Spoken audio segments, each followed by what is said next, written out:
حضرت باعزید بستامی کہتے ہیں کہ میں نے اپنی ماں کے آگے ہاتھ جوڑے، میں نے کہا امی تجھے راضی کروں یا رب کو راضی کروں؟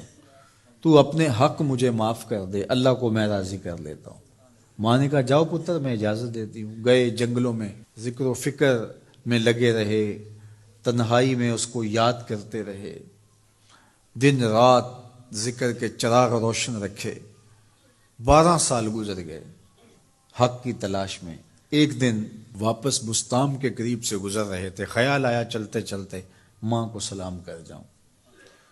دروازے کو دستک دینے لگے تو اس خیال نے ہاتھ روک لیا کہ ساری زندگی ماں کو سکھ تو دیا کوئی نہیں، اب دکھ بھی کیوں دینے لگے ہو؟ رات کا ایک پہر بیت گیا ہے، سردیوں کی لمبی رات ہے، ماں بستر میں لیٹی ہوگی، تیرے لیے اٹھے گی، دروازہ کھولے گی۔ دروازے کے ساتھ ہی لگ کے بیٹھ گئے اور ساری رات کاٹ دی، اس خیال سے کہ ماں کو تکلیف نہ ہو۔ جب سحری کا وقت ہوا تو اندر سے جو نالی آتی تھی اس نالی سے پانی آیا، سمجھ گئے میری ماں تہجد کے لیے اٹھی ہے اور وضو کا پانی ہے، تو فوراً دروازے پہ دستک دی۔ اندر سے آواز آئی بیٹا باعزید میں ابھی آئی۔ مائیں بیٹوں کے دستک کے انداز سے جان لیتی ہیں یہ کس بیٹے کے ہاتھوں کا لمس ہے۔ 12 سال کے بعد آئے، دستک دی، کہا بیٹا باعزید میں ابھی آئی۔ ماں کی تو نگاہیں ہی دروازے پہ رہتی ہیں۔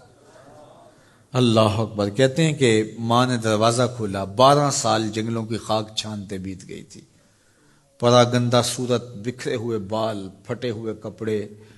میری ماں کی جب نگاہ میرے پہ پڑی تو اس کی چشمان سے موٹے موٹے آنسو ٹپکنے لگے، اور اس نے ایسے ہاتھ پھیلا کے کہا مالک میرا بیٹا باعزید تیری طلب میں نکلا تھا، تو نے ابھی تک اسے اپنا قرب نہیں دیا۔ حضرت باعزید بستامی کہتے ہیں 12 سال کی ریاستوں سے جو کچھ نہیں ملا تھا ماں کے اٹھے ہوئے ہاتھوں سے مل گیا۔ میں نے کہا مالک میں تجھے کہاں ڈھونڈ رہا ہوں، تو کہاں موجود ہے؟ تو ماں باپ کی رضا اللہ کی رضا کا دروازہ کھولتی ہے۔ جن لوگوں کے ماں باپ ناراض ہیں اور وہ جا کے پیر صاحب کی خدمت کرتے ہیں، اور میاں ماں کے قدم چومو، باپ کی ٹانگیں دباؤ، ان کی خدمت کرو، تمہارے پہلے مرشد وہ ہیں، ان کو راضی کرو، پھر کسی شیخ کامل کی صحبت میں آنا، دیکھو کیسے دل کی بند کھڑکیاں کھلتی ہیں۔ ایک مرشد تو ناراض کر آئے اور دوسرے مرشد سے تمہیں کیا ملے گا؟